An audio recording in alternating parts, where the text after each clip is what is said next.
there, Ariana from Crafting Happiness here. In today's tutorial, I'm gonna show you how to crochet this easy sunflower granny square.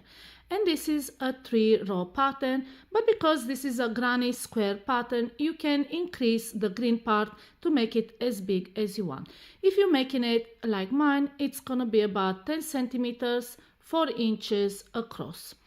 And I will also show you how to minimize your ends so you won't have many to weave in. So let's get started.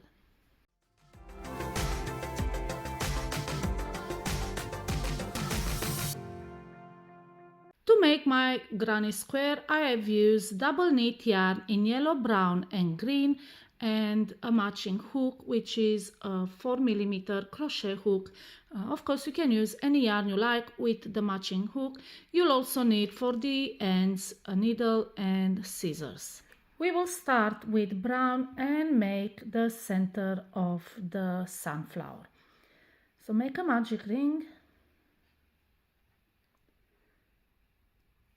And in that magic ring, make a chain 1. This is not a stitch, it's just for height. Let's make 12 half double crochet.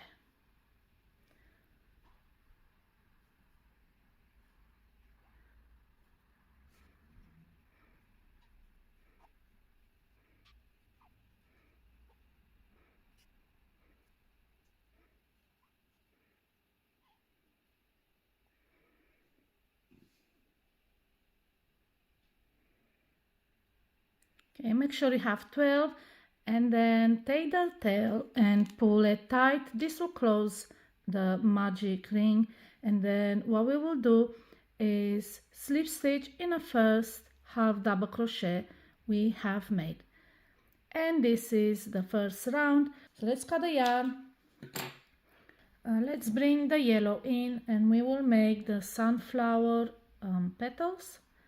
So pull the yellow yarn through the brown loop and then pull the end to close that loop. Now I'll show you what I usually do so I won't have too many ends to weave in. I'll take these two ends and make a knot. Don't make it too tight, just like so.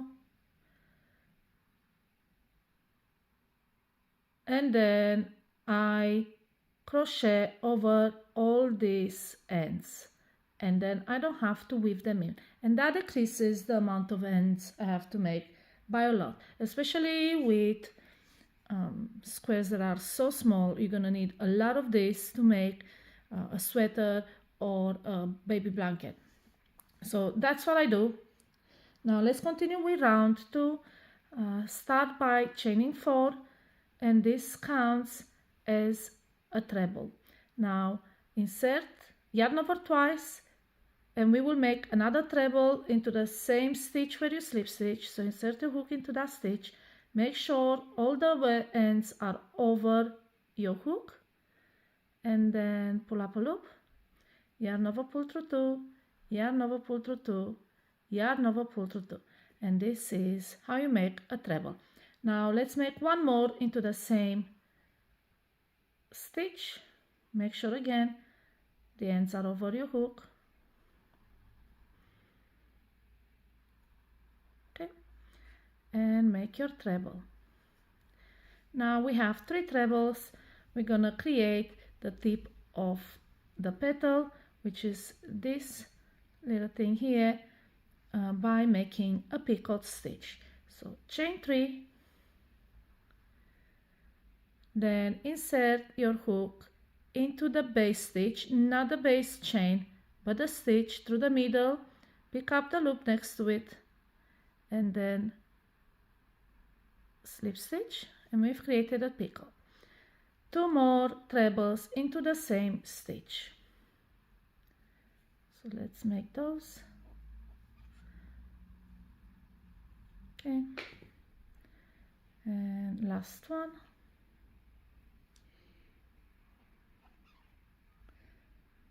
And this is what we have so far, 5 trebles with a picot stitch in the middle.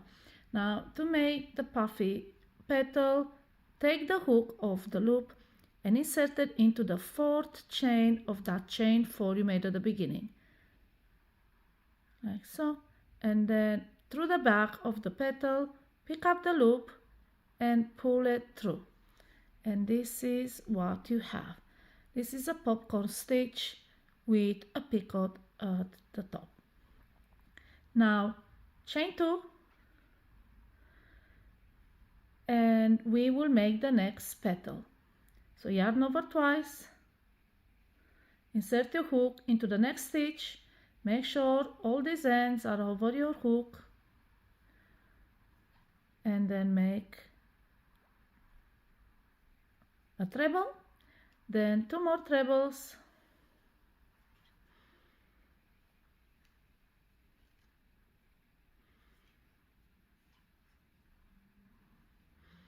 like so.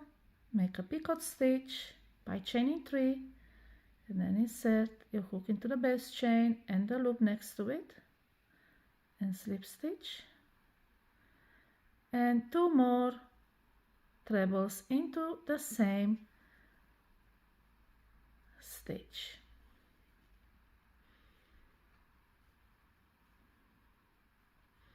So once you have this cluster of 5 trebles with a picot in the middle, release your loop of the hook and insert your hook at the top of the very first treble you made in this cluster. So insert it through like so. Then from the back, pick up the loop and pull it through. And this is how you make a petal. Now again, chain 2. And this is the repeat section for this round. You make 3 trebles, picot at the top, 2 more trebles all into the next stitch, and then you release the loop, put your hook in through the top of the first treble and pull the loop through. Then chain 2. And we repeat this all around. So you will need to have 12 of these petals. I have 10 more to make. I will meet you at the end and I'll show you how to continue from there. Alright, so we reached the end. I just want to show you how to finish the last petal. And again, I've made my 5 trebles with the picot in the middle. Let's pull this together and then chain 2. And now we are gonna slip at the back of the first petal. You see here where the chain is. Anywhere in that point will do. It doesn't make much difference. So wherever you can insert it next to that chain, it's fine, and slip stitch. And we are done with the second round. Now I hope you didn't forget to go over your ends. At some point the ends were going too short for me, so I just stopped, but this should be enough for them not to unravel. All you have to do is just cut them and you're done. No more ends to weave in. And again, let's cut this and we're gonna pull it through. And now we are going to crochet over this end so we don't have to weave it in. And then at the end I'll show you what to do with the last end. Okay, so let's bring in the green, and what we're gonna do is make a slip knot like so, and then pull it through any of these chain spaces. So we're only gonna crochet into these chain spaces at the back. I usually bring it right where my end is so I can crochet over it. So I insert my hook into that chain space and then pull the slip knot back on my hook and pull through, and then chain 3, and this counts as a double crochet. Now we have 2 ends here, or we're gonna crochet over them so we don't have to weave them in. All right, so first double crochet, make 2 more into the chain space. So that's 1 and 2. And now we have a cluster of 3 double crochet, chain 2, and this will form the corner, and then 3 more double crochet into the same chain space. Make sure your ends are being crocheted over. So that's 1, 2, and 3. Okay, so this is the first corner. Now we are going to jump to the next chain 2 space and make 3 double crochet.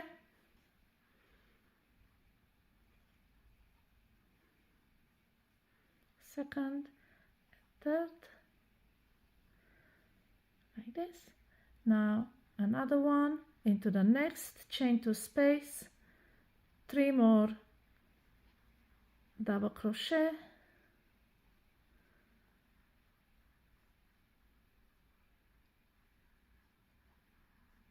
and we are crocheting over these ends as well, like you see here.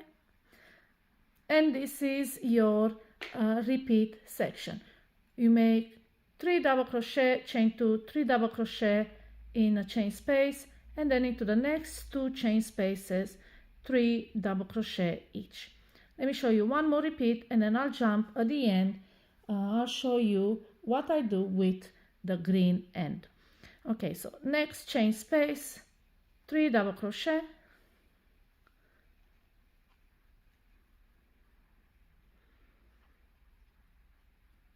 like so, chain 2, and into the same space, 3 double crochet,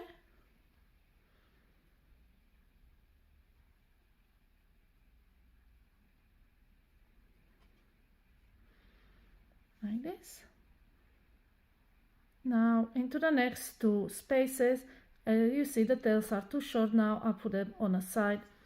And now into the next 2 spaces we are gonna do 3 double crochet.